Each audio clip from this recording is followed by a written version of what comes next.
Hello and welcome back to another amazing episode of Sports Talk with Dad, with breaking news happening that you just found out that we're excited to talk about. But before we get into any of that, as always, my name is Kyle, and I cannot call this Sports Talk with Dad without the man sitting next to me, a man who is getting to the age where everything he does is impressive, my dad, Tim. Really? Yeah, you know how like toddlers, when they take their first step and talk and eat, it's always impressive. You're getting to that age too, where every step you're going to take is getting impressive. When you complete a full sentence, it's getting to be impressive. You are getting to that age. Wow. Is this where we're going? A week before Father's Day, and this is where we're going. Yeah, that's where we're going. Wow. Well, okay, Mr. I'm going to burn half the grass on your lawn. I came over to try to get rid of some of your dandelions. It was very polite. And I might have put down too much because there are big brown patches everywhere. I got into a fight with our lawn company, and so I didn't hire a lawn company this year because I fell back too late. Was I being petty? Yes. Were they being petty? Yes. Probably not as much as you, but go ahead. I was annoyed, and I'm not getting into it today. But we were having a lot of dandelions because our neighbors don't treat their lawn, which is perfectly fine, but they have a lot more dandelions, and they found their way into our yard. You were trying to be helpful. I understand. I burned your lawn so badly. They're huge swatches that look just like dried hay. So I'm trying to... The sad part is you were on my side with the pettiness until you destroyed my lawn. Yeah, then I turned. Said you should have just paid him. I can do it. Don't worry about it. Somebody taught me this. I can get this done. You sprinkle stuff on my yard, and now my yard's brown. I'm trying to make a comeback. I've resorted, because grass seed didn't take on those patches, I resorted to having, because I feel bad I destroyed your lawn, so I've resorted to the little things you roll out and water, and grass is supposed to grow. Yeah. And we'll see if it happens or not. The sad part is after you did it and the yard was brown, you came into the house when my wife was there and saying, Kyle, why didn't you just pay for people to do the lawn? Completely turning on me. Oh, absolutely. I will turn. By the way, when you said, why are you putting up with this? I can do this. And convincing me to fire a lawn company. Oh, don't blame and that then and then just completely turning on me when my wife is in the room after the yard has been destroyed. Every father-in-law out there would have done the same exact thing. And this is just giving you more time to sit in the hammock and just tan your life away. Yeah, I've been out in the yard a lot because I've had to try and fix my yard. You've been laying in your hammock. You bought a hammock. It's really comfortable. I see the kids in it a lot. Yeah, I was going to say, it's not really mine. I 100% bought it for me. Yeah. I've gotten to use it twice. And the 2 times I used it, my kids came and flipped me off of it so they could sit in it after 10 minutes. I wonder where they got that idea from. Yeah, I know where they got that idea from. Okay. But we do have breaking news. You let me know literally before we went on air. It is Tuesday. We record on Tuesday, drop on Wednesday. So this is brand new news that you have recently told me. And I'm going to just read from the announcement. Point Verde, Florida, the PGA Tour, DP World Tour, and Public Investment Fund, not Live Golf, the Public Investment Fund, which owns Live Golf. It owns it, finances, whatever, Saudi Arabia, announced the landmark agreement to unify the game of golf on a global basis. The parties have signed an agreement that combines PIF's golf-related commercial businesses and rights, including Live Golf, with commercial businesses and rights of the PGA Tour and DP World Tour into a new collectively owned for-profit entity to ensure that all stakeholders will benefit from a model that delivers maximum excitement and competition among the game's best players. Which means Koepka won a major and PGA said we're done with this. I called this. Well, I think it also ties back to the fact that this was going to be in court for years. It was. We're talking trillionaires over in Saudi Arabia. Yes. They could have stayed in court forever. Because this is the Saudi Arabia royal family. Yeah. They could have fought this forever. And even as much money as the PGA has, they don't have that much. No. So I think right now Moynihan, the commissioner of the PGA Tour, is having a meeting with the players as we speak, which I hope he wore a flak jacket because apparently nobody knew about this. This was done behind.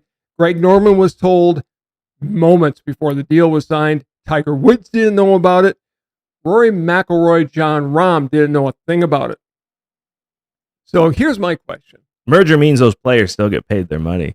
You took the words right out of my mouth. So these guys like DJ Johnson and Bruce Koepka and Mickelson got paid millions upon millions upon millions of dollars. Now get to keep that and just come and play. If you're Rory or Jon Rahm, who defended the PGA Tour to the hilt, how do you feel? Fine. PGA already took care of those guys, and they're going to take care of those guys long into the future. Phil Mickelson still has an asterisk on his name. Let's not forget, because the name is still going to be PGA. It is going to be PGA. Live and for somebody like Brooks Koepka, he never said anything bad about the PGA. He's going to get patted on the back and say, listen, I wish I would have done that now. Like, well played. He's going to be welcomed back into golf. I don't think anything comes of this. I don't think Live as a structure exists anymore. I think we were talking right before we came on the air that I could see this being where PIF and whatever they call their portion of the world, whether it's PGA World, It'll just be PGA.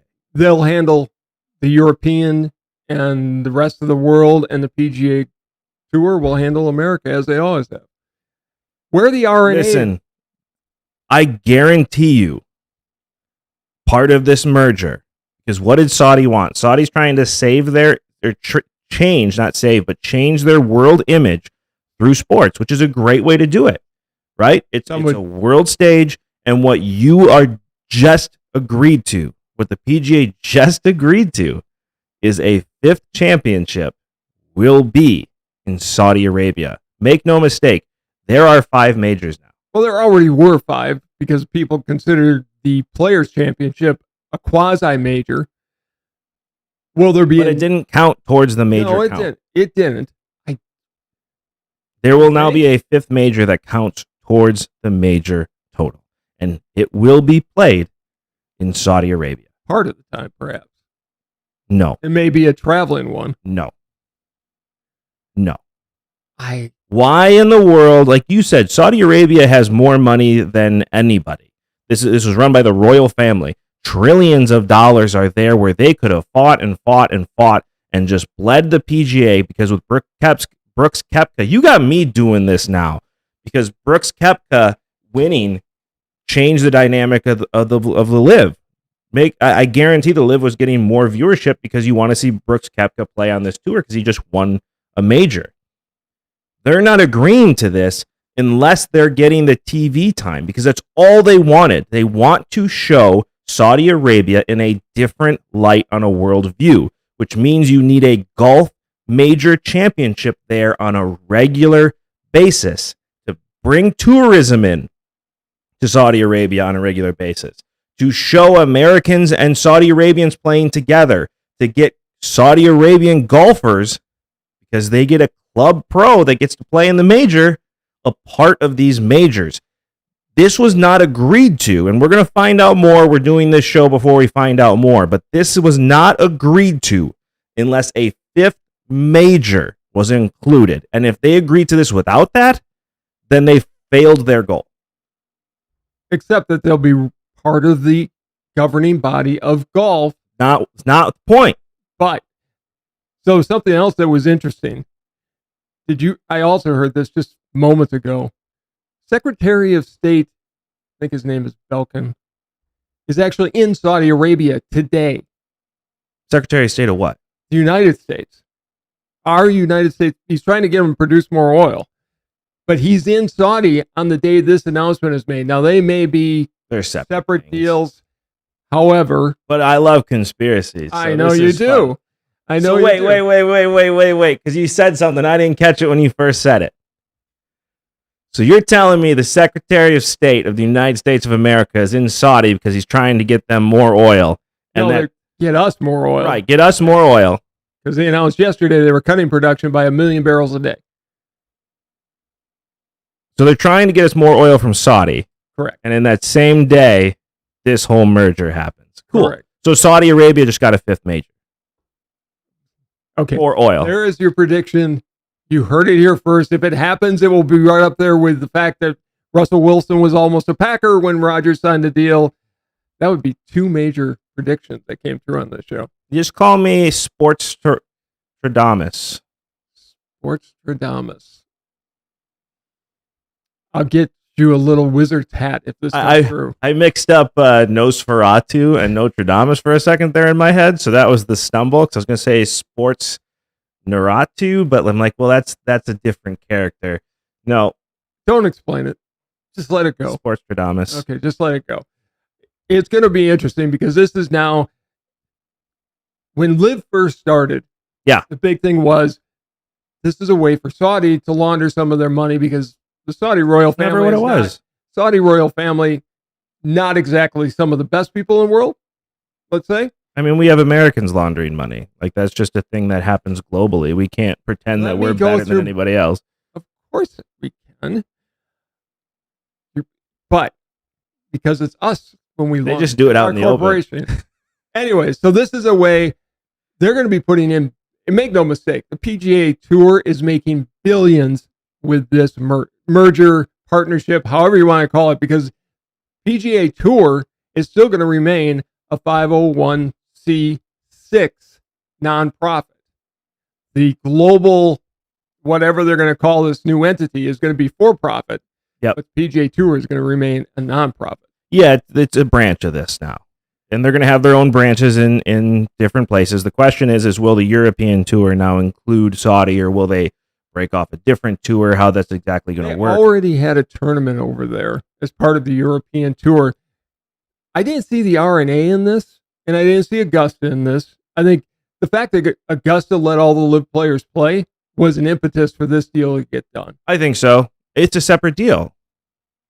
The whole thing Augusta's not part of the PGA. No, they're not. They're an Masters entity unto is completely themselves. separate. Yeah, they're an entity unto themselves. They made the decision not to ban players, which I think was the right decision. Yep.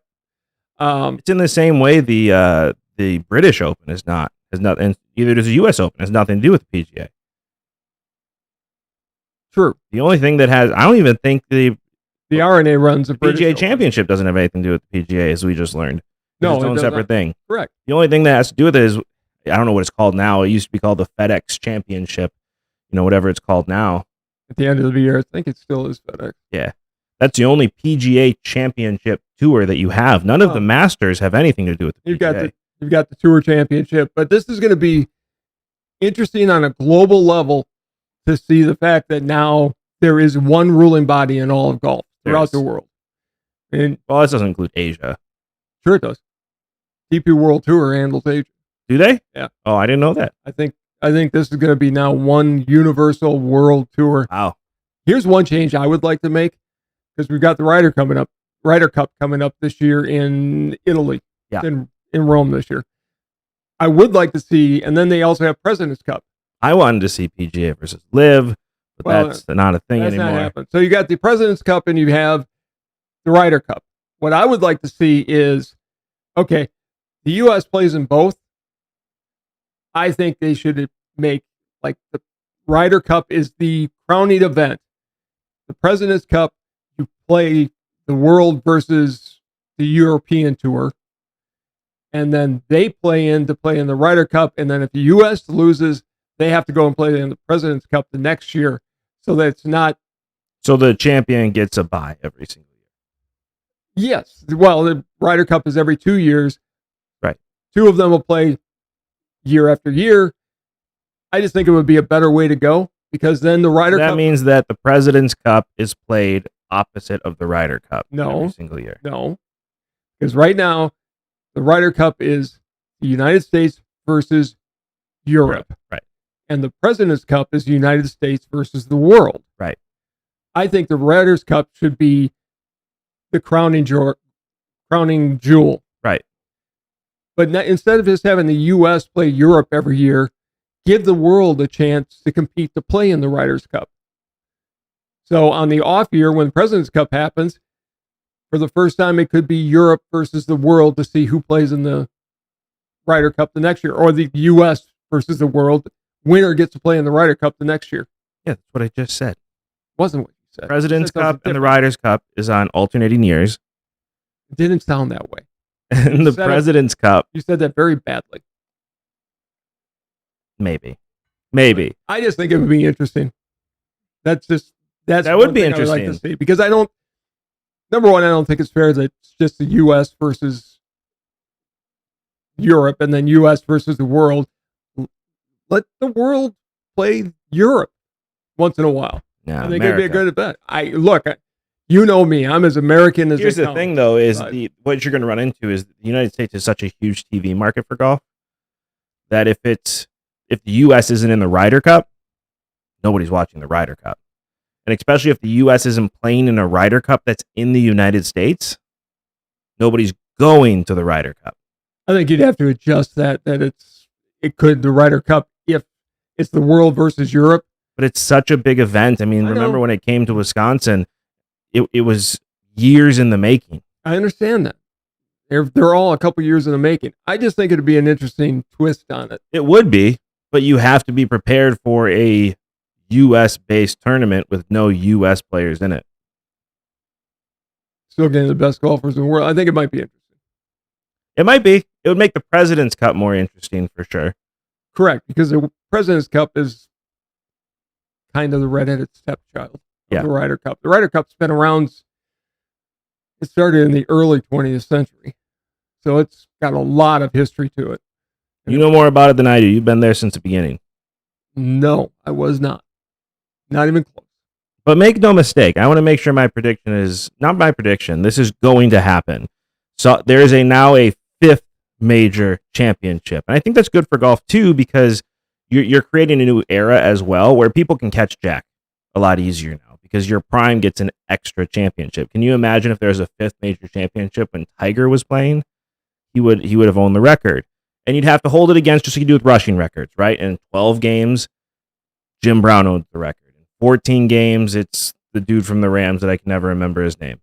Eric Dickerson. Eric Dickerson. There's a 16. It could be. Look, the senior PGA Tour already has 5 majors. Yeah. So could another one be added?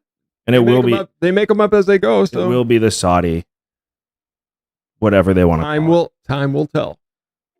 And time always proves me right. Another thing time has proved me right on. This should just be pretty much everything on our list of conversation today is things I've been right about.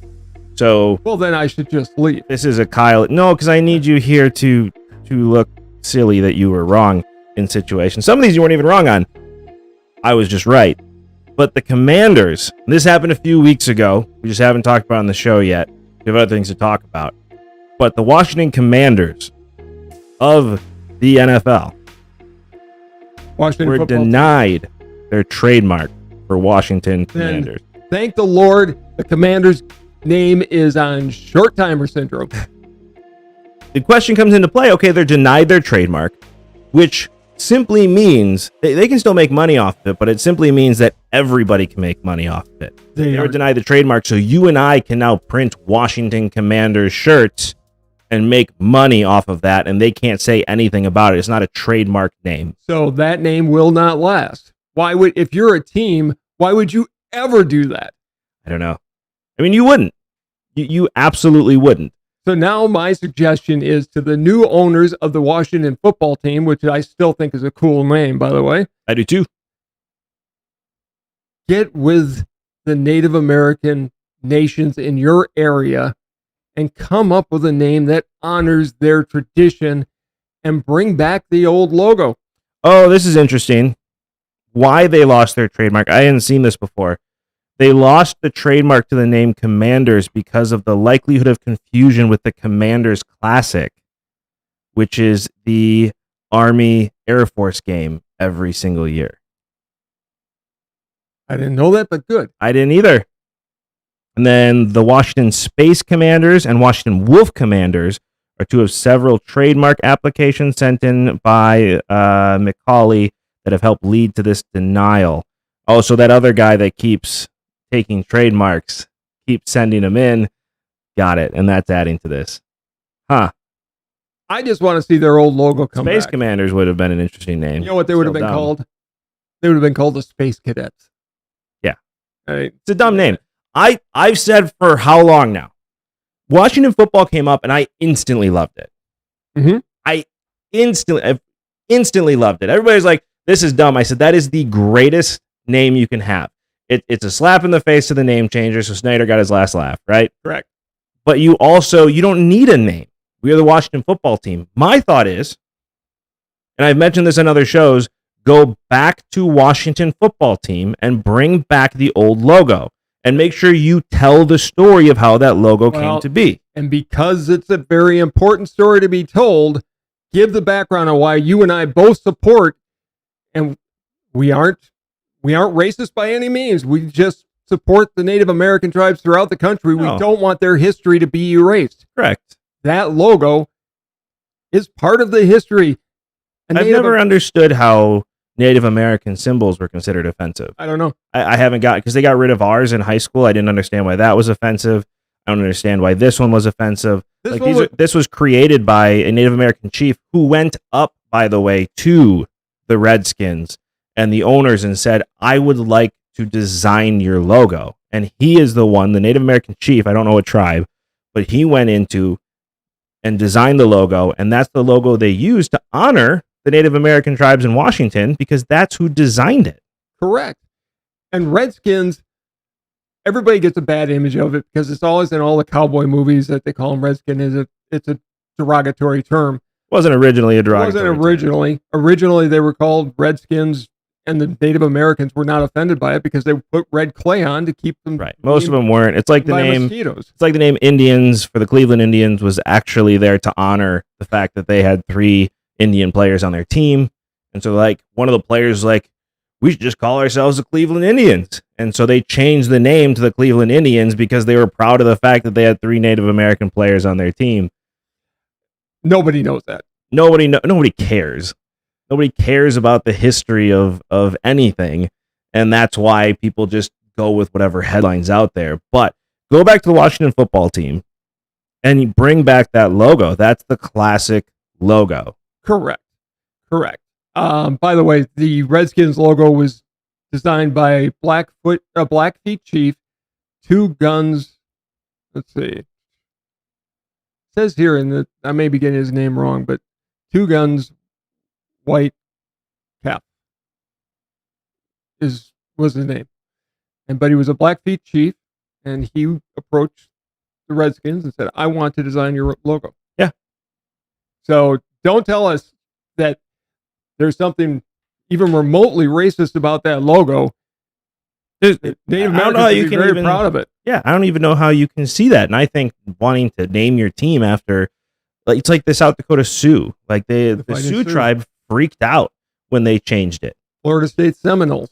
The Illini brought back Chief Illinowick to their games because the Illinowick tribe said, bring him back. Correct. We don't care who plays him. Like, bring back Chief Illinowick.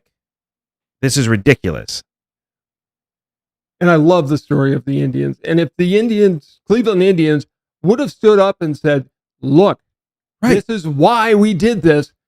Don't just give in. Fight for what's right. And in this case, fight for the fact that the Redskins logo doesn't berate Native Americans. It honors them. Right. Go back. If you're the Cleveland Indians, you go back and find out what tribe those 3 players were from and change your team to that tribe's name and make them a big part of your team going forward. Exactly. Pretty simple. Don't erase the history of the people that were here. I mean, you want to talk about a culture in America that's gotten erased.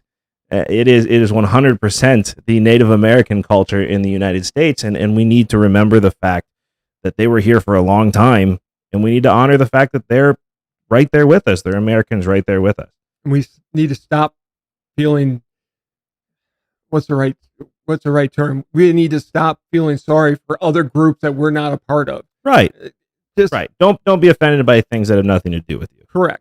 correct. I think is what you're trying to say. Thank you for saying it much better than I did. You're welcome. Because I was But when I found out those two stories, it blew my mind, especially the logo was created by a Blackfeet chief. Like, what are we talking about here? But go back to Washington football team. But just the start of this story, the Commanders are clearly going to be no more. when the new ownership takes over, we'll have a name change. I'm with you. I just make it the Washington football team. Call I it think that. it's a great name. Nobody else has it. You trademark it. You're the Washington football team. You bring back the old logo, and you call it a day. I don't care if they put the old logo on one side and put that W, which I do think is kind of a cool W, on the other side, or put it on the uniform. It'd be great. But Bring back the old logo. bring back Honor the old logo. Exactly. Riggin said it best. Do not put my name on anything, Commander. I am not a Washington Commander. I'm a Washington Redskin. And keep it the way it is. Well said. Did you hear what LSU is doing, keeping on football? No. Their team this year, and they play in Louisiana where it's really hot. Is that where Louisiana State plays? Is Louisiana? You know, There are no Tigers there, though. I don't know about that. Anyways, they're going to be wearing air-conditioned helmets for their Tigers. Excuse me? They're going to have air-conditioned helmets. I don't know. How does that work? I don't know. I don't know if they're going to have little rectangular things on the side, but they found a way that they can air-condition helmets, and LSU is going to be sporting those this year. Here's my question, though. And you played football. I didn't. But in talking to some other guys who played football, they said they may not like it because football helmets are hard to put on when they're cold. They slip on much easier when they're kind of sweaty and the game is going Yeah, on. you want your hair to be a little sweaty. Otherwise, it hurts the first time you put it on. And these are going to be air conditioned. The toughest part of the season in training camp, putting on the pads multiple times. Unveiled new air-conditioned helmets for the 2023 season and shared a video on social media, blah, blah, blah. Combine the helmets, Tiger Air, Louisiana-based company that delivers revolutionary airflow acceleration technology for hard hats and football helmets. If it works, it's going to change football in the South. Because if you're a player and you can wear them comfortably and not be... Defensive lineman Mika Wingo says that it feels good. Tight end Mac Markway. I was going to say, that's cruel parents. Mac Markway said it's good. I ain't sweating. I don't know. It's going to be interesting to see if it lasts. If it really works really well and the players are more comfortable, How do they power it? I have no idea. Imagine there's a way to run cool water through there, or It delivers revolutionary airflow acceleration technology. So I don't know if these are actually air conditioned then. well, I don't know. I'd have to watch the video. I can't right now, though. we're going to have to check it out and see. We're going to check more about it. And you let us know if you know more about this, because now I'm curious how this is going to work, because I'm pretty sure a player is going to get electrocuted at some point. No, they're not. Sure, they are. No, they're not. You get a hit to the head, because you need wires to run this thing if you need airflow, right? Either a battery or wires or something. And you get a big old hit, and that wire breaks. They are not going to get electrocuted. That wire That's falls out. silly. The battery power is still running That's to it. It's silly. going to touch wet hair, and you're going to electrocute a player. It's silly. That's what I see That's happening. silly. Yes, because your mind always goes to those kinds of things. Well, I mean, how does that not? This is going to run through electricity somehow. To have air conditioning, you need power. You're not going to use gas power. That sounds dumb. So you're going to use electric power, either through a battery or something. I don't know. It's So- just gonna be, I didn't bring it up for that. If a wire breaks, Oh my God. You Uh, need to stop watching conspiracy theories. This isn't a conspiracy there. This is a real concern because there are wires in there, and somebody's going to get electrocuted by this. No, they're not. Somebody at some point is going to be electrocuted by an air conditioning helmet. That's always been the argument from before. You can't put a fan in there. You're going to electrocute somebody because their head gets wet and sweaty. They're playing This with... can't be real air conditioning. I don't know. It can't be.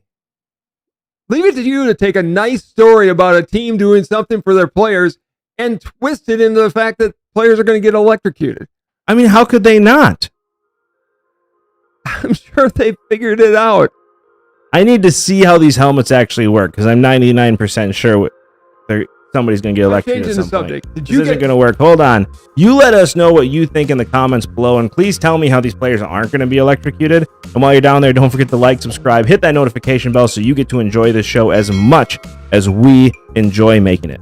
I sent you a Twitter video. Yeah. Of what it's really like to catch 100-mile-an-hour fastball. Yeah. You look at that? I did. You better put it where my glove is.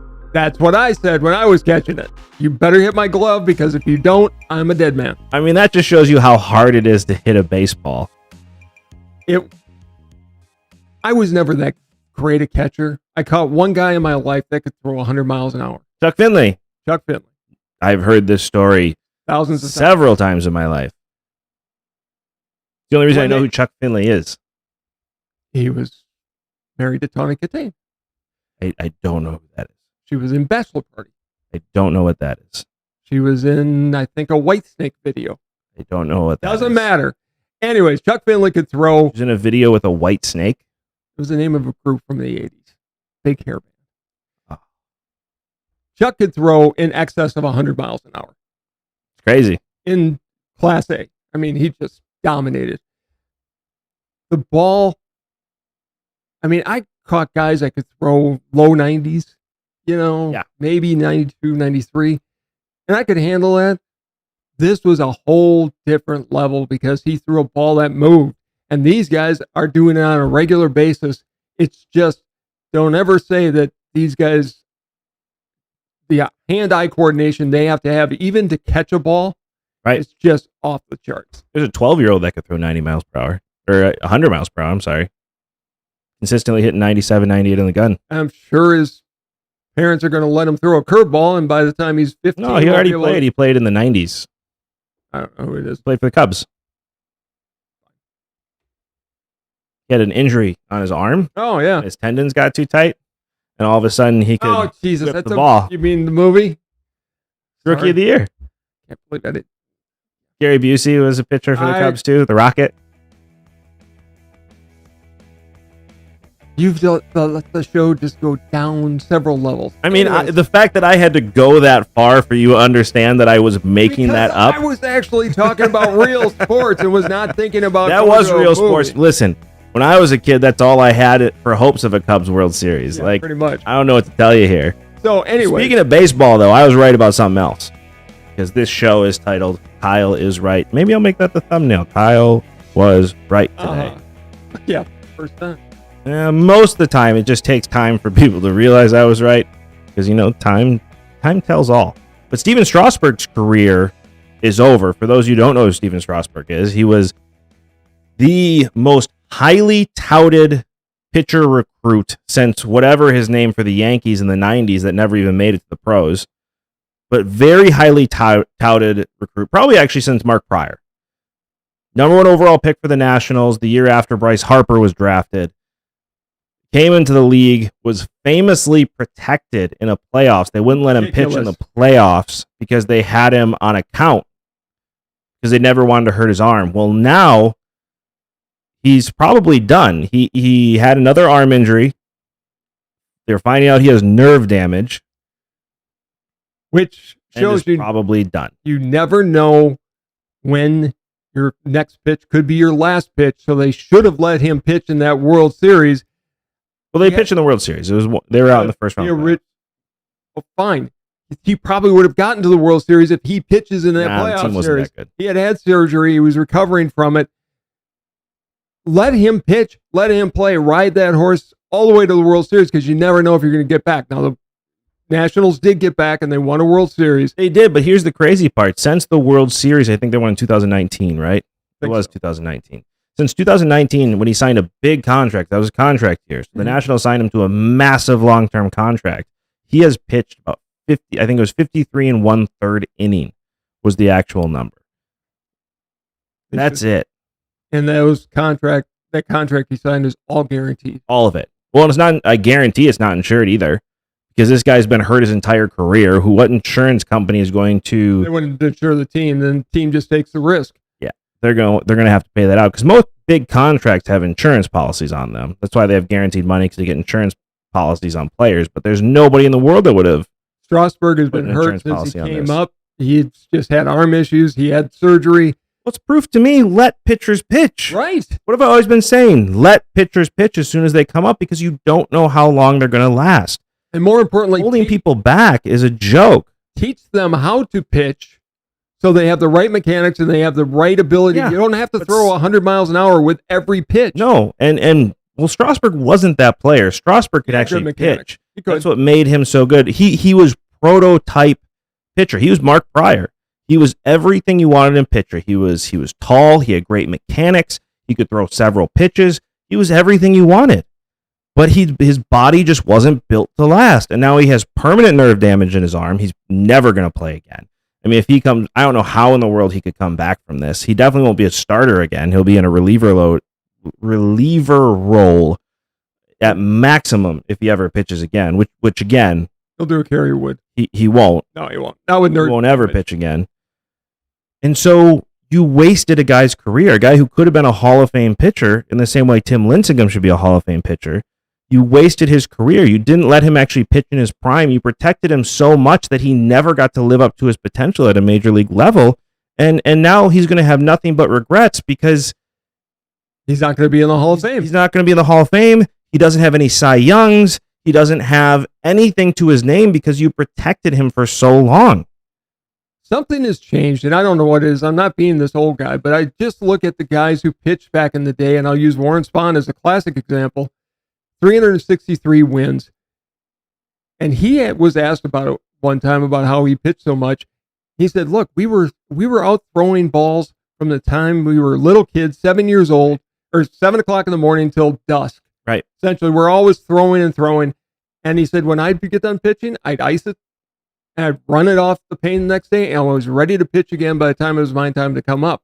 They don't do that. These guys are so overly trained in some cases that their arms just can't take it, and they're pitching and only pitching from the time they're whatever. Let kids play other sports. Here's the issue: is you need your body to develop around that. Here's a big thing: is you need the muscles to grow. The problem is if you look at a perfect mechanic on how to throw a baseball, it's a lot of joints. You're including a lot of joints into that throwing arm. And your joints aren't going to handle it. You really have to make sure. And plus, people are built different. So perfect mechanics for me looks very different than perfect mechanics for a guy who's 6'6" and his arms built different. You have to throw the way that you're comfortable. And again, you have no idea how long these people are going to last. There is no perfect way to throw. Throw the way that God lets you throw and just build around that. You see all these different guys, pitchers, Bob Gibson, Warren Spahn, Greg Maddux. Right. You know, each pitcher is different, but let them develop in their own way. And for God's sakes, parents, don't let your kids throw a curveball until they're 15 or 16 years old. The issue is the agents in this at this point more than anything, because his agent is Scott Boras. Scott Boras, yeah. And Scott Boras can make a lot of money off of potential. So in my opinion, they knew Strasburg. He knew Strasburg was damaged goods. He knew Strasburg was getting hurt. So he's like, we're going to protect this kid, get him to the next paycheck. And he finally got that big paycheck. They let him go, and he can't pitch anymore. He pitched 200 innings once and then was never healthy again. This kid should have never made it to the next contract. That's why they protected him. But at the same time, you protected him so much and had him sit so much that his joints got tight. And that's it. Who knows what he could have been if you just would have let him pitch. But they don't do that. They're in the training room, and it bugs me a lot. It bugs me too. This kid could have come up and been Tim Lincecum. He could have had 5 years where he won multiple Cy Youngs, where he would have had MVP votes, where he would have been remembered forever. And now nobody knows who he is. No, I remember when his rookie baseball card came out. Everybody ever had to have it, and now it's nothing. Worth nothing, and it won't be worth anything. No. You have a kid. What career? Let me ask you this, and this goes for anybody, and I want opinions in the comments below. If you could have anybody's career, would you rather have Tim Lincecum's career, where it's 5 years burning bright, and then you're out of the league in 10 years? That's all you get. You don't get that next really big contract because your arm burns out. You still make a lot of money, but you don't make nearly as much as you could have. Or would you rather have Steven Strasburg's career, who he got two massive paydays for contracts that's going to be paid out, but nobody will ever remember you even played Major League Baseball. I wonder if Strasburg looks back and goes, well, I've got the money. That's what I'm asking you. Which career would you rather have? Warren Spahns? I'd take Lincecum. Just let me pitch. All day. You're telling me I get 2 Cy Youngs? You're telling me I get MVP vote? You're telling me I get a World Series MVP and 2 rings? Lincecum will be remembered. To be fair, Strasburg was the World Series MVP. He was. But Lincecum, I think, will be remembered long past Strasburg. Forever. He will be remembered forever as great. He will be remembered forever as one of the greatest giant pitchers to ever walk on the planet. Steven Strasburg will always be what if. His number will be retired in Washington. No, it won't. I think it will. No, it won't. Of course it will. Why would you retire a pitcher in Washington that's had one good year? Because he won you a World Series. He didn't win you a World Series. You had a lot of players on the team. MVP? Yes. He will. His number will be retired. Yes. No. Washington? No. What are we going to bet? I don't know. That you make the lawn go back to normal? That's cold and cruel. There's no way his number is retired in Washington. He had one good season. He had one season where he pitched over 200 innings and then never pitched again. Mark the video. There's no way they retire his number. Mark the video. They haven't retired Pedro Martinez's number yet. That's in Boston. That's in the Expos who moved to Washington. They won't. Part of that franchise. If I think Pedro Martinez, yes, he had good years with the Expos, but I think of him as a Red Sox. Who was better player for that franchise, Pedro Martinez or Steven Strasburg? Pedro Martinez was the better player. But they don't. That's another example. Washington will not honor the Expo players. Which is fine. Don't. Well, he shouldn't. Here's a question. I mean, should they honor Andre Dawson? They don't. They don't. He got the greatest. They got the greatest honor of all time with him. He's in the Hall of Fame with an Expo cap for some reason. Should be as a Cub. I agree. But that's not the point. Steven Strasburg's number will not be retired. Yes, it's a travesty if you retire Steven Strasburg's number. I guarantee he wasn't even a huge fan favorite. You better retire Bryce Harper's number before you retire Steven Strasburg's number. Why would you retire Bryce Harper's number? He wasn't on the World Series team. He left for Philadelphia before they won a World Series. He came up. I just think they're going to. Strasburg for sure will be retired. They may not retire Harper's, but they will retire Strasburg. You retire Josh Hamilton's number in Texas before you retire Strasburg's number in Washington. That's a waste of a retired number. He didn't do anything. You never let him pitch a game. He won a World Series. That's the only year you let him pitch. They never let him pitch. And then by the time they were finally going to let him pitch, his arm was done. Was he the MVP in the World Series? He was. You didn't know that until I literally just told you. But he was. And he will have his number This retired. is why you hold back information in arguments, because it gets used against you, and it's not fair. They will not retire his number, but you let us know if you think they'll retire his number in the comments below. And while you're down there, like, subscribe, and hit that notification bell so you get to enjoy this show as much as we enjoy making it. One other thing I want to talk about. Okay. Does the NBA know what the word loyalty means? Why does that sound like a loaded question? You have in the NBA championship coaches, right? They've won NBA championships, hit the pinnacle. Budenholzer in Milwaukee. Nick Nurse in Toronto. Now in Philadelphia. And who was it in 2020? Frank Vogel in 2020 with the Lakers. Now the coach of the Phoenix Suns. 3 championship coaches in the last, 3 out of the last 4 years, championship coaches have all been fired by their teams. First rule of being hired as a manager or a head coach is the day you're hired is one day closer to you being fired.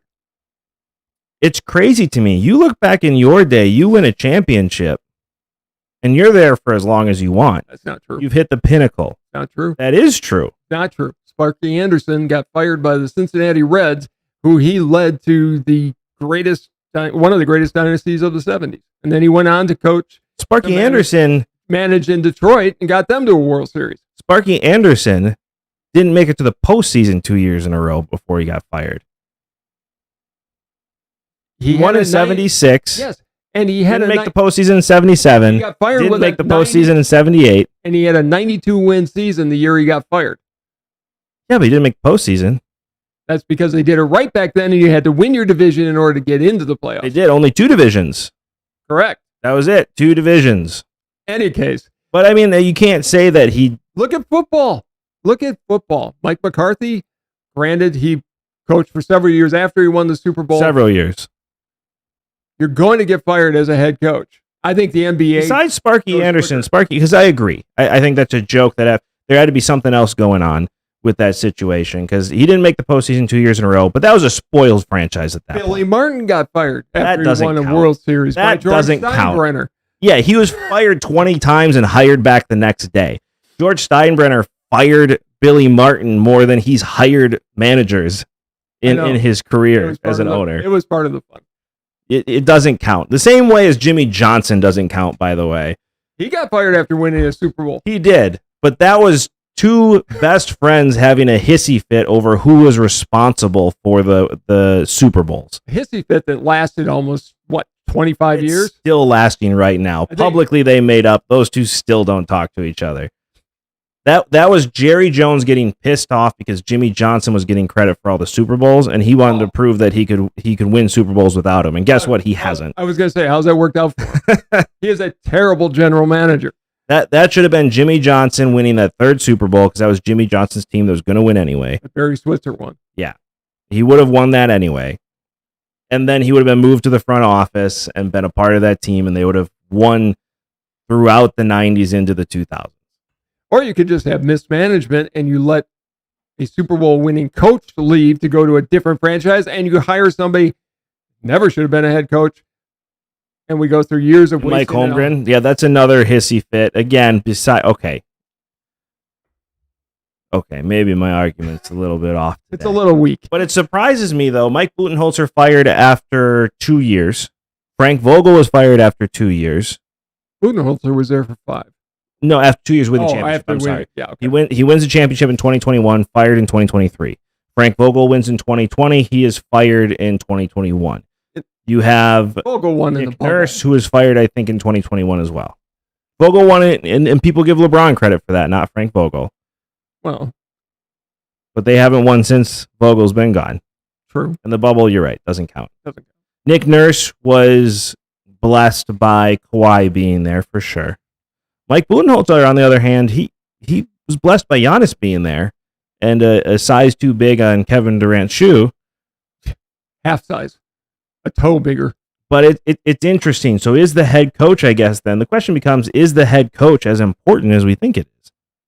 Yes, but maybe not for the X's and O's unless you've got a team that just, you're making a change because they weren't playing the right way. Most of the time, the head coach, they're the psychologists, they're the motivators. We have Spoelstra, who's not that. He is in every single way. But he's an X's and O guy, too. He's an X's and O guy that puts in the offense like Phil Jackson was, who put in the triangle wherever he went. But he's also, you got to be, especially with the NBA, you have to be a master motivator. You have to be a psychologist who knows what buttons to push and when to put foot on the gas and when to back off. Spoelstra is an expert at that. Probably one of the best of all time at that. So do NBA teams care about the X's and O's then? Are the X's and O's, do you look at a head coach because of his ability to coach? Sure. Yes, but it's more than just coaching. You look at the Bucks new hire, Adrian Griffin. He's going, a big part of his job is going to be to get along with Giannis and work with the front office, hopefully to make the changes they need to make. If you go in standing pat with the team in Milwaukee they have now, I don't think they get to the finals next year. So is that Mike Budenholzer's fault? No, but I think Mike Budenholzer kind of lost the team. He wasn't motivating him like the way he was when they won the championship. He didn't react well when Giannis got hurt.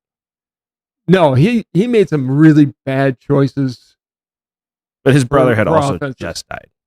True. But then he shouldn't have been there. You can't focus on the game. Very true.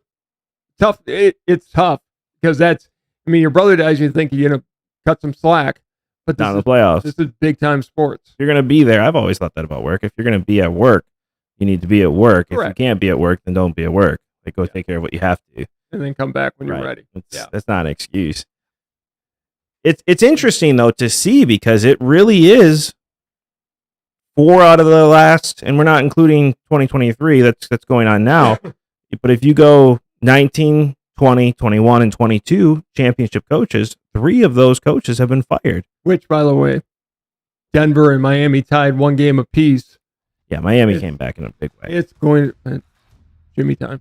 Yeah. It's going to be a great finals. The hockey finals may be over early. As much as I would have liked to have seen Miami step up and really give Las Vegas a run for their money, they've been destroyed. I have a question on that. What the hell is with the Vegas Knights uniforms at home? They're interesting, aren't they? Mustard orange. Those are the ugliest things I have ever seen on a professional sports team. I think they're supposed to be gold. They're not.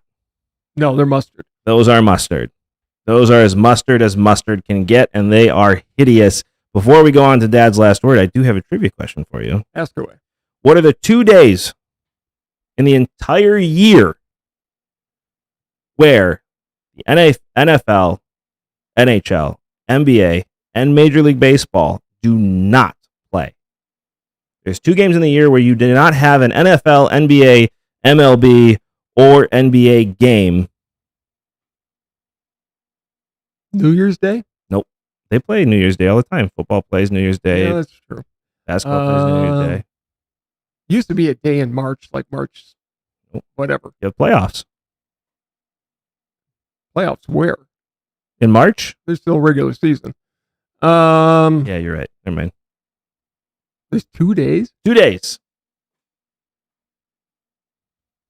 I've got nothing. So you have 2 of the 4 major sports about to end, right? Yeah.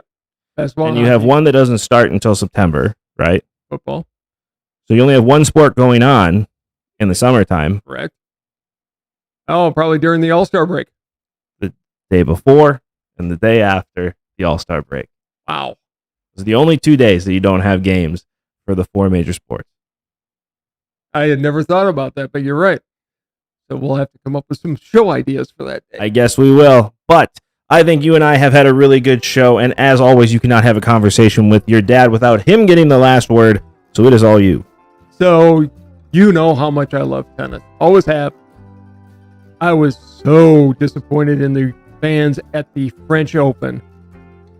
The Ukrainian women's player, Alana Svetlana, sorry if I butchered your name. Good try.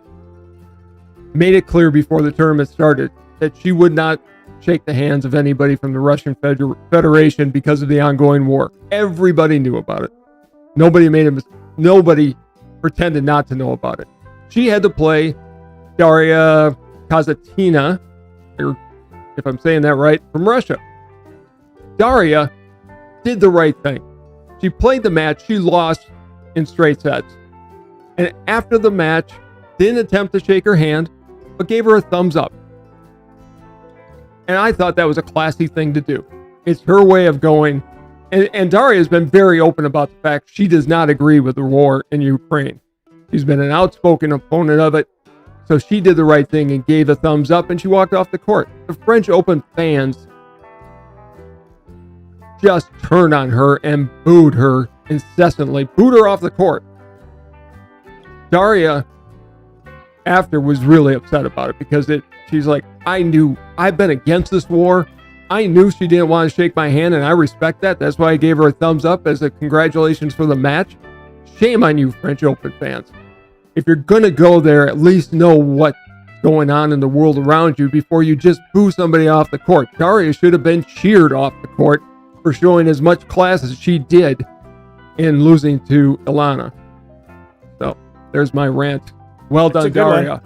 Yeah, I think you're absolutely right. It's know who's there, because this is a player that is from Russia and a Russian player who is outspoken against the war, putting herself in danger for doing so. Absolutely.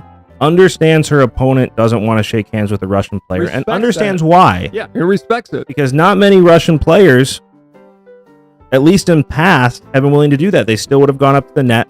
They still would have held out their hand and made the other opponent stick to their word. Right. Didn't do that.